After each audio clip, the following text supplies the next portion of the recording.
We're standing in a brand new exhibit here at the Dickson Mounds Museum that focuses on the American frontier period of the region, which dates to about 1790 to 1840.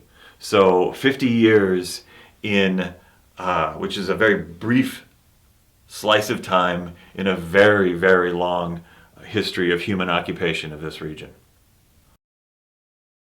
I collected these materials as part of my job as a historic archaeologist from a variety of salvage-related excavations in this region. And the goal was to assemble a very detailed inventory of the material culture from that very, very brief moment in time that we now refer to as the American frontier period.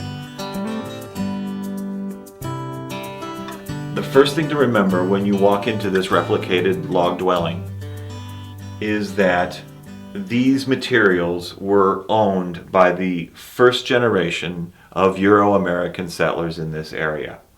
And one of the first impressions that people generally get when they see this collection is that it's so modern in appearance, and it's so rich in material culture classes. We have this idea of wooden bowls and buckskin clothing and just a general poverty of log cabin living, and that's just not true. By the early 19th century, by the time Euro-American settlers arrived in this region, they were able to get not only manufactured goods from St. Louis or Pittsburgh, but some of the most fashionable Staffordshire tea wares that were popular in London the year earlier. Mass production had arrived.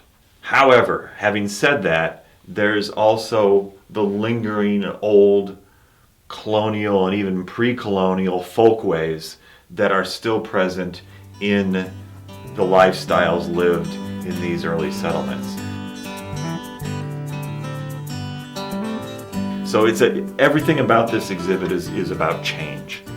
That change from the last vestiges of a purely folkways-centered existence to mass production and consumerism. So in a way, this is the very end of a certain life as it was lived in Europe and as it was transferred here during the colonial period, and as it mixed with the Native American population briefly, and the beginning of us.